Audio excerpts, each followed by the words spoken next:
Chicago Bulls have made a ton of moves in this year's NBA free agency. So I'm going to go ahead and break down the entire roster and how it's looking like now as free agency kind of winds down. And keep in mind, the Bulls still might not be done yet, but they've made a lot of major moves. So let's take a look at the roster.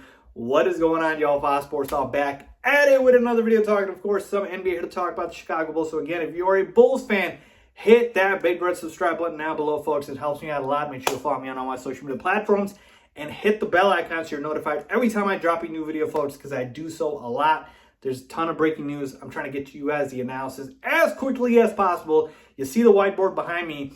Let's hop in. All right, so here we go. I've got the Chicago Bulls entire roster thus far after NBA free agency. Actually, I shouldn't say after. NBA free agency is still going on, and maybe the Bulls will still make more moves. But I wanted to give an update after the major moves have been made for the Chicago Bulls. Take a look at the roster and how it's shaping out here. So I've got all of the starters that I project to be the starters, and then I've got the bench players as well. And we're going to break this down. We're going to go into depth, the lineups that the Bulls could potentially play. It's going to be a basketball meat sandwich, okay? So sit back, get relaxed, get comfortable, okay? So we'll start at the top here. We signed Lonzo Ball. I gave my analysis on this in a separate video, obviously, but Lonzo's a great fit for this team because he's unselfish, great playmaker, great passer. He's going to get guys like Levine, DeRozan, who I'll get to in a second here, Vusvich, these guys who can score the basketball in positions to score. Oh, and Lonzo can rebound, and he can defend. He's long, he's lanky, and he can shoot the three now. Okay, so he is a viable three-point shooter, a picture-perfect fit for this team, Lonzo Ball, and he's still very young, only 23 years old, and can get better. All right, we've obviously got Zach LaVine, our stud shooting guard, and here's the thing, folks.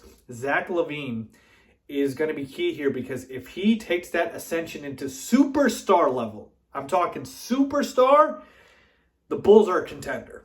All right, right now, he's an all-star. And he took that leap to all-star. He goes to superstar, the Bulls are a contender, especially with the roster that they've surrounded himself with. So after his experience in the Olympics and playing around other superstars and guys like KD, Dame, etc., I hope Zach comes back and takes his game to another level. All right, let's talk about Demar Derozan, who, again, I am not the biggest fan of in terms of the fact that he does not shoot enough threes for me, but around the mid-range, he's fantastic. But here's the thing, folks. DeMar DeRozan's still a very good scorer. He can get out of bed and score 20. He's an underrated passer. So he is going to really give you another guy who can create his own shot, create the offense, and just get a bucket, right? So when Zach sits, DeRozan can get you a bucket. And so that's what you love about him. Patrick Williams, I'm expecting him to be a starter as of right now at the 4. I don't like it that much because he's more of a natural small forward. But in terms of what we have, he might have to just start at the 4, okay? So him taking a big leap as well from his rookie season is going to be important. And we don't need him to score.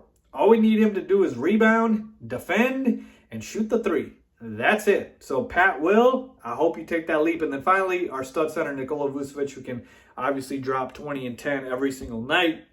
Not much to say here. One of the best, most skilled bigs in the entire NBA. Easily, okay? Let's take a look at our bench here. All right, we signed Alex Caruso, or crafty combo point guard, very good defender. I think we paid a little too much for Caruso, and also I think we overpaid a little bit for DeRozan. We had to give up a first-round pick, 2 second-round picks, and give him a 3-year, $85 million deal, so I didn't like that a lot. Same thing with Caruso, $9 million a year, use our full mid-level exception. Just feel like we overpaid. We overpaid a little bit, but I like Alex Caruso. Like I said, he can play both guard spots. He can defend really well, crafty, good IQ player, and he's going to help our backcourt, okay? Ayo Dosunmu, the rookie point guard we drafted in this year's draft. He is a combo guard. He's a good defender, a good rebounder. Needs to work on his shot, especially his three-point shot, but we see the potential there, okay? Then we still got Kobe White, who's kind of the odd man out here. And, you know, let's see what happens with Kobe White. But he's definitely going to be the backup now to Lonzo Ball for sure, okay? And maybe he loses more minutes. Lauri Markkanen, another guy who's kind of an odd man out here. You know, if Lauri didn't regress, he would be the starting power forward. But I believe Lauri just regressed so much. He's not a good defender. All he's really good at is shooting the rock, and even that he's been, hit or miss in. So I don't know if we're going to keep him or not, but we did accept his qualifying offer, so maybe he just plays this year out on that, and then we kind of go from there. I don't want to give him a long-term deal. I really don't. So let's see what happens. Maybe he still gets moved in a sign and trade. Maybe he stays, so we have to see. That's why I say maybe we're not done yet. Tony Bradley, the Bulls just signed him. He's a very solid young big man who can back up Nicola Vusvich, 6'10" center who can rim run, catch lobs, defend the paint, and just do the dirty work that you need. We needed front court depth. We got that in Tony Bradley. It's a 1-year deal. It's a minimum contract, so I like that. Marco Simonovic, he's going to be coming over from Europe, the big man who can stretch the floor. He's way different than Tony Bradley, but he is going to help us as well in the front court. So I like that. And then finally here, we've got, this is Javonte Green. We picked up his qualifying offer, so technically he is on the roster, depending on what happens, if we include him in a trade or not. But we picked up his qualifying offer. That means he's a restricted free agent. So as of right now, unless any other team signs him and we have to decide to match or decline that offer, he's on the roster. And then I like Javonte Green. He's got some upside. And then Troy Brown Jr., also under contract. And I like Troy Brown Jr. He gives some good depth at the 3 or 4. All right, so here we go. Let's go a little deeper with the depth of the roster and kind of the lineups that we could play here. So I'm going to start at the top here with Lonzo. And just write down the starters again real quick here. Zach LaVine, DeRozan, Pat Will, and Vooch. Okay? So that's the starting 5. We know that. So let's talk about the direct backups to everybody. Who's going to be the first backup to everyone? Well, I think we know that behind Vooch is going to be Tony Bradley, the new center we just signed. Okay? And let's take a look and go to Lonzo. I think Kobe's going to be his direct backup. Okay? So that takes care of Bradley. That takes care of Kobe. I think Alex Caruso is going to back up Zach LaVine. He could also back up Lonzo, but I think he can play the 2. So I'm going to say Caruso backs him up there. I think Ayo is going to get minutes behind Kobe as the point guard, but he can also play the 2. Laurie you can put right now behind Pat Will at the 4. Marco Simonovic, I think he's going to be the 3rd string center to start the season. And he's a rookie, so it makes sense. And then Troy Brown Jr., I think you can play him at the 3 behind DeRozan. Let me fix that real quick here.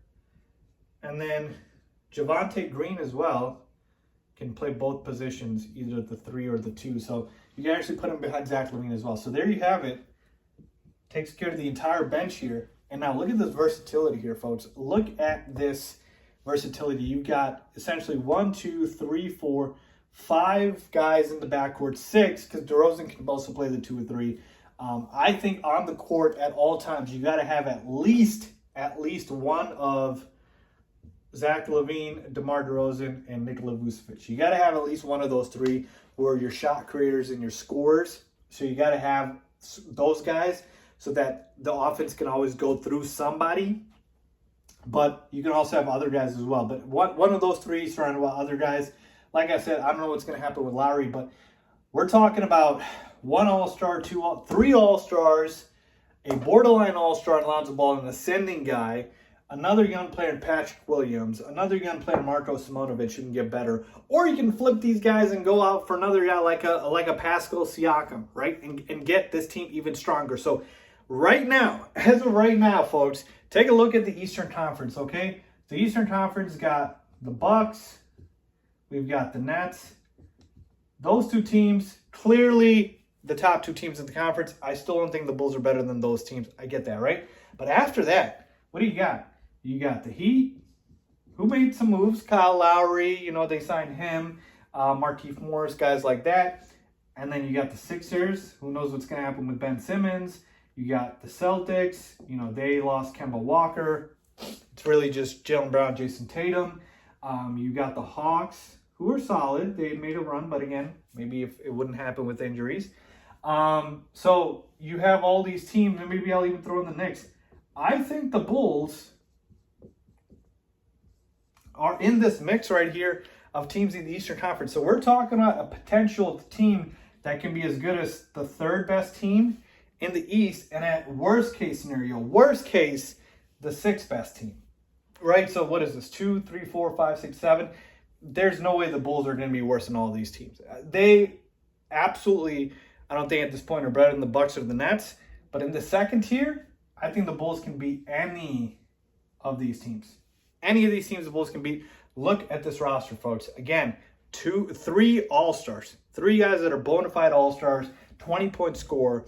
Lonzo Ball, one of the best passers in the game. Guys like Patrick Williams and Marco Simonovic and Ayo Dosunmu, who are young guys. And then you've got Tony Bradley as well, Alex Caruso, who can help you off the bench. So I really like this roster right now, the way it's shaping out. And compared to these teams, like take a look at the Heat, right? Heat have 3 guys as well, right? In Lowry, Bam, and Jimmy. I get that. The Sixers, Embiid, Simmons, and Tobias, but we know Ben Simmons has regressed. Boston Celtics only have 2. The New York Knicks have guys like Julius Randle, RJ Barrett's decent. I love D Rose, you know that. Evan Fournier they signed, but I think we're better than the Knicks. And the Hawks, they've got Trae Young and then John Collins. Right after that, Bogdanovich, Clint Capella. So like the Bulls have the talent here when you take a look at the roster right now to be a 3 team. And they might not be done yet. But as of right now, I think we are potentially the 3rd best team in the East. We could still make moves. Acme, Arturas Silvas, and Mark Eversley are absolutely taking over in free agency, folks. Let me know what you guys think of this Bulls roster and how it's coming together. Kind of what the lineups that you guys feel like they could play. I think there's a lot of versatility here. I still want a little bit more depth at the 4 spot. Patrick Williams putting me out there all season long might not be the move, but we'll see. Either which way, we're definitely a playoff team and potentially a top 3 team in the East. As always, thanks for watching.